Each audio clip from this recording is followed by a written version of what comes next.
Yeah, okay. So you've given us so much good stuff, but you kind of brushed over it as if it's not important, because that's, I think, the whole thing is about the actual journey. A lot of people are really interested in that. So Right. you're going back to you guys go and you're doing the backup stuff for today. So this is Big Bob, West, and the rest of them. Yeah, yeah, we were their first band. Like they never had a band, so we were their first band. So what was that relationship like then with today when you met? I mean, because if they were using backing tracks and then you're saying we're going to be the band, were they like, no, we don't want this, we know what we're doing, or were they Well, no, welcoming?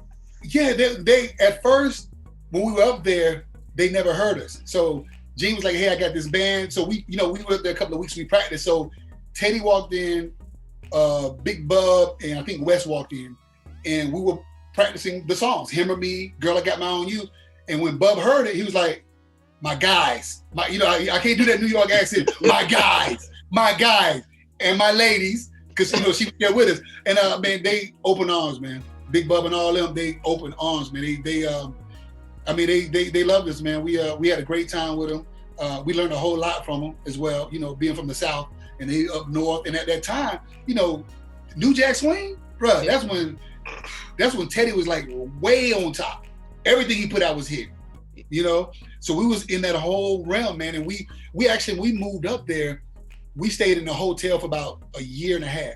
Our transportation was a limousine to practice and wherever we need to go. Wow. That's how they were doing it during that time, bro. I mean, we live in a high life, but we were the bag-up band. But how was it like? I mean, because I know Teddy was big by that time with guys already come out and he was doing Keep Sweat and stuff.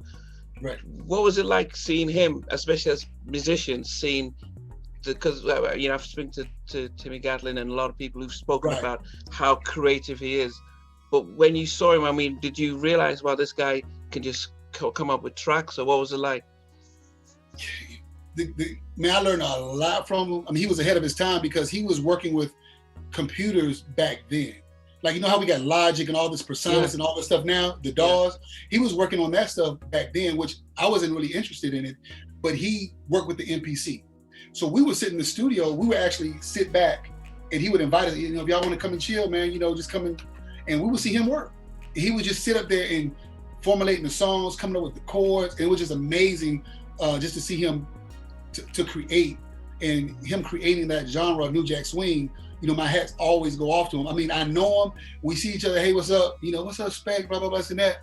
But it's always, I'm always, and I tell him, I said, bro, no matter how much we talk, I'm always a fan. Because you created a style of music. Not just a producer, he created a style of music.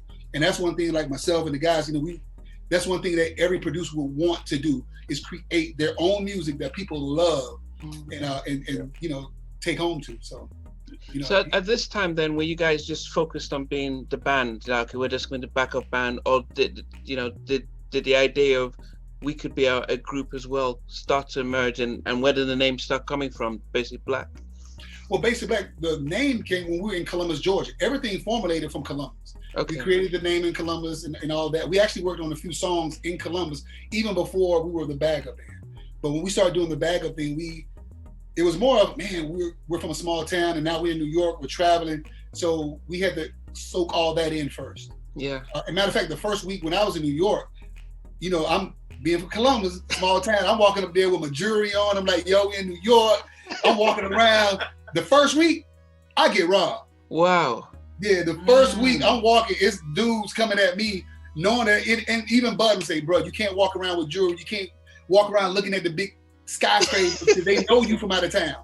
But I didn't get hurt. They robbed me, basically. But I mean, we always worked on Basic Black. Oh, not just Basic Black, just original music. Okay. And that original music turned into, hey, y'all got any songs? Oh yeah, we got tracks, we got this. Okay, cool, let me hear. And that's where it came from. Yeah. And so in those days, did the female musician, did she leave then, or how long did she stay? She stayed through the whole run. And actually when Gene and Teddy split, we actually moved on and went as Basic Black, brand new. That's when she like, you know what, I can't do it anymore. I'm not in the Basic Black group. Y'all not doing the Today thing.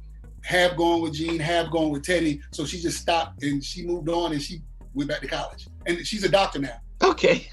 Okay. But see, the funny thing is, we all still keep in touch. I keep in touch with her. We spoke to Big Bub a couple of weeks ago. You know what I'm saying? Some of the guys live here in Atlanta, so it was it wasn't a bad situation because we made friends. Yeah. You know? Yeah.